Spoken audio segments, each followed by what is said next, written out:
Don't adjust your monitors. This is the DC Collectibles 20 Years Batman Black and White Greg Capullo Batman.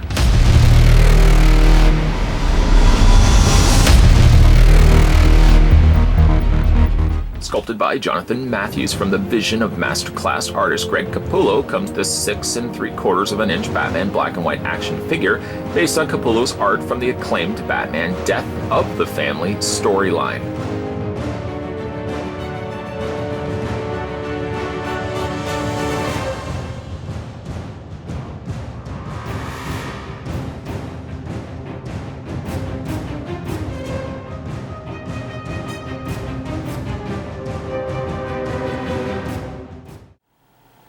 I'm sure I'm beating a dead horse. I really don't like that saying. I'm beating a dead horse by double checking all of these figures, but I just want to see if the packaging is correct by saying that these are 6 3/4 inch. The actual truth to that is, yeah, the packaging is right. It's 6 3/4 inch tall, this particular Batman is.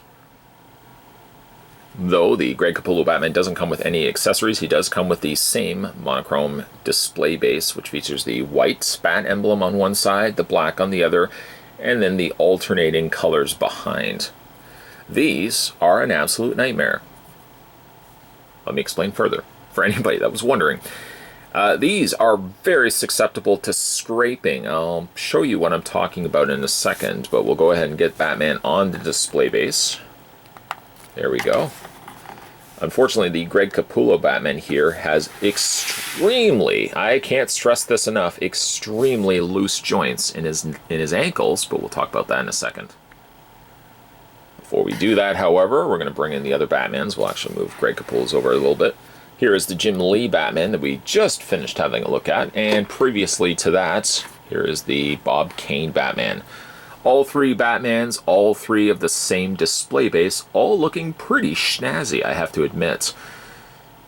Okay, let's talk some sad news. We'll go ahead and take Batman, well, the Hush Batman off his base. Just want to show you this. I guess it's no fault because it's white on a black surface, but you'll see it's already got permanent scratches to this. One of the benefits of using black display bases solely is that you don't have this problem. I mean, obviously going with white would tell you right off the bat that this is going to be very short term, that this is going to stay pristine. And already over the course of just one video, one review, about 15 minutes, I already got this. There's a little scratch, and I can't take that away. I couldn't even wish it away if I wanted to. It's still going to be there. It's going to be there until the end of time, until my time on this earth is gone, and I'm gone elsewhere, wherever that may be. I'm going to hang out with, like, monkeys that grant wishes and stuff like that. But this is still going to be there, which is a real shame. DC Collectibles on the underside there. Again, it's really disappointing. I feel like this might have been a carryover also from the Nightfall Batman display stands. They just simply have colored these slightly different. Disappointing as it is, I mean, it does look consistently good having all three Batman on their corresponding stands, which all look the same, and all in this black and white treatment, or black and gray treatment. Sadly, with all of these figures, Greg Capullo's especially, they come with no other accessories other than their display stands. It hits a little harder, I think, when you get to the Greg Capullo Batman because of the nature of his small fists.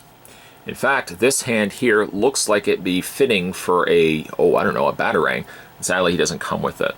It looks a little awkward, like he's angry, but he just doesn't want people to know, so he's clenching his fists real tight, and that's kind of the look I'm getting here, or what I'm experiencing here.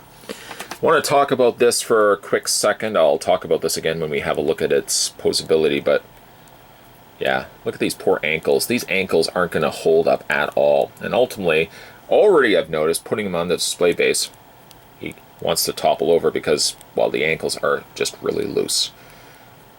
That could just be mold degradation. Of course, reusing the mold time and time again. I think this one's been released twice. This mold also had a variation. I think it had a backpack on it too, but we've gotten a couple of these. I've already reviewed those, so if you want to specifically look at how the original figure looked, you could actually check on my videos and be able to see it. Whereas I unfortunately didn't have a look at the other two figures.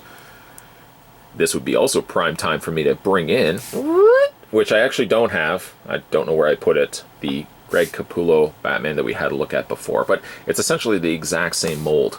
A mold, I have to admit, I'm not crazy about. I may have said it during the course of that figure review. His torso is just really tight. And I'll mention it again here. I don't like this design of Batman.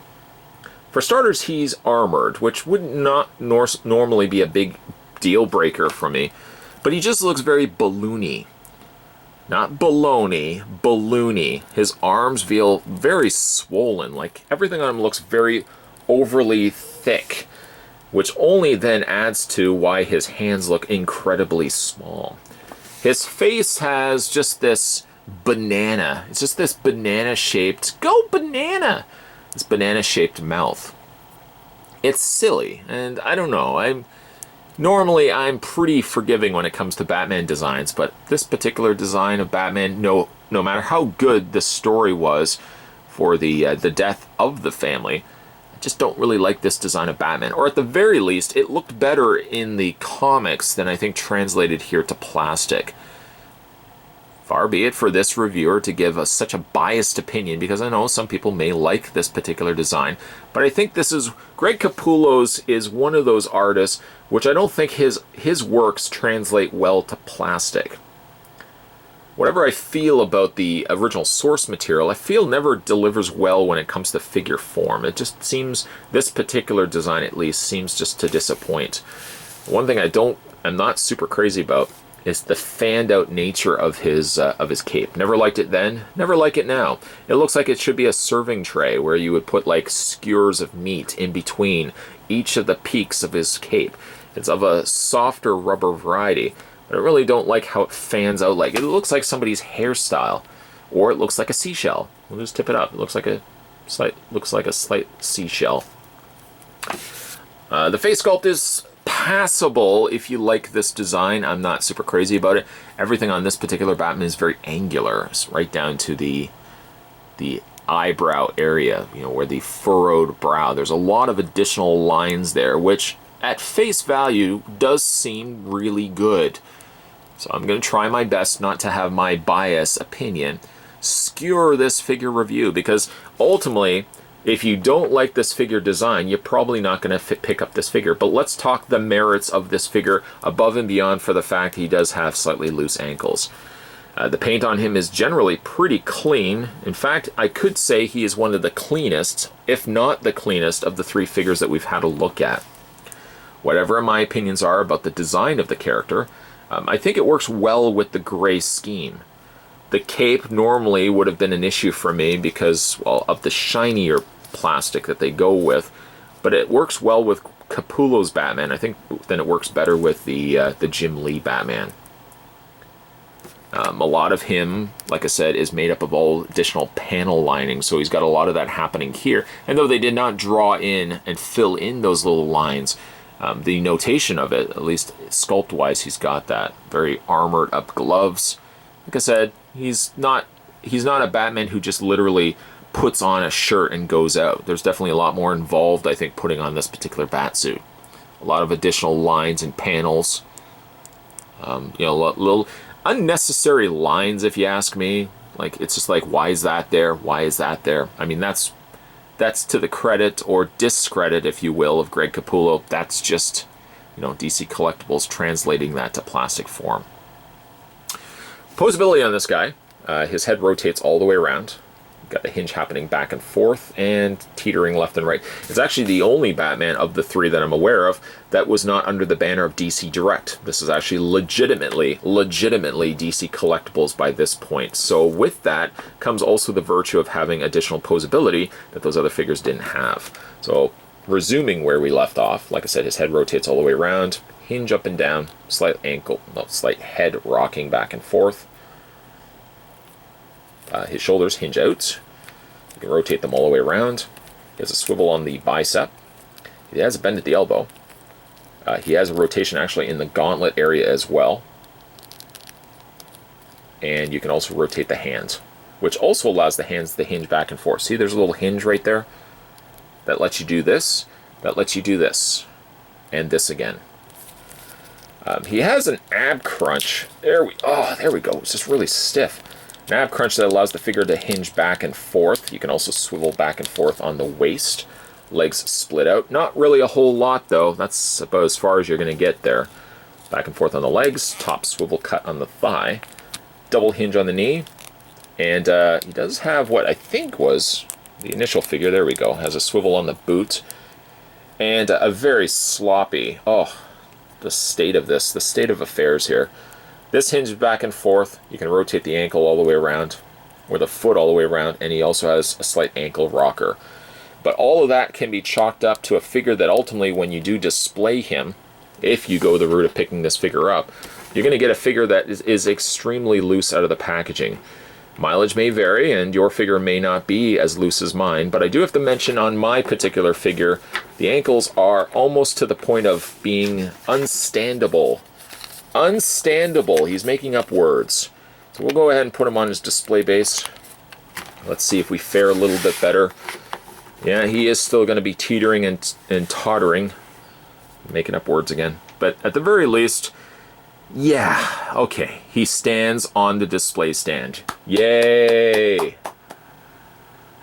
I know. I can be a little hard on figures based on designs I may not like in the beginning. If I have a preconceived notion that I'm not going to like the design of a figure, it doesn't matter sometimes how well a figure may be executed, I just don't like the design. Case in point here is the Greg Capullo Batman. It works, I think, a little bit better on paper than it does in plastic form. It's just one of Greg Capullo's designs can be hit or miss, and a lot of times, to be fair, it's more misses when it comes to plastic figures based on his design. I feel more times they just don't work than they do. Batman's is kind of middle of the mark. It's not my favorite of the three figures. In fact, it's my least favorite. But I think the figure as a whole comes together well in the gray and black color scheme. I really wish the same could be said for his ankles. His ankles are incredibly loose, and take that with a grain of salt. That may not be everyone's figure, but I have to mention it, that it's on the figure that I picked up. It may be across the board. You may have some mold degradation. I don't really know. What I do know, though, is it's not one of my favorite Batmans, but of course, Greg Capullo does leave a mark in the annals of, so to speak, of Batman's legacy of comics. So, of course, including him in the 20 years, he's rather one of the later artists of the three figures that we had to look at. Not only was his figure released later, but also his design based on the three is of the more recent stories. So it would make perfect sense that they put him in the gray and black color scheme. Whatever feelings you may have about the figure's character design as a whole, I think the figure looks good if you like Capullo's design. I don't myself, but I think I can't take that as a strike to the figure. The figure does things well, except for standing. And if only for tighter joints, may have made this figure a little bit more of a sell for me. I just can't get over the fact he's got really loose joints in the ankles. Take that with a grain of salt, and again, if you pick up this figure for yourself, let me know in the comments section if you have problems with the ankles on this particular figure, or if, hey, I'm just lucky. I'm just one of the guys that happened to just get the figure to have loose ankles right out of the box. One thing I do want to mention, though, is the display stand, which I touched base on in this particular review and alluded slightly, I think, in the other two figures. Using the black and the white color scheme, be careful when you are taking the figure off and putting them on the stands that you don't scratch that stand. Ultimately, what it will mean is you're going to have those scratches on that base till the end of time, and you're hanging out with monkeys that grant wishes. Now that's a place where I want to go, a monkey granting wishing land. Anyways, today we were having a look at the DC Collectibles 20 years. This was the Batman Black and White by Greg Capullo. If you guys want to go back and have a look at the previous figures that I've done, it's actually just the two reviews just before this one, so it should be easy to find. But let's say you're having a tough time finding videos on this channel as a whole. Let's say you've done all the things like hitting that subscribe button, like hitting that bell notification, which a lot of reviewers are always talking about nowadays. Hit that bell notification. But let's say you still can't find the videos. 100% the best way that you can go about doing this is head over to my main page when you're done these videos and scroll down the section where the videos are all living. That's where they all go. That's where they go when you finish watching the video. you'll be able to head over there, scroll down, and see if there's anything that you may have missed along the way. Feel free to actually click those links and click those videos and watch any video that you may have missed along the way.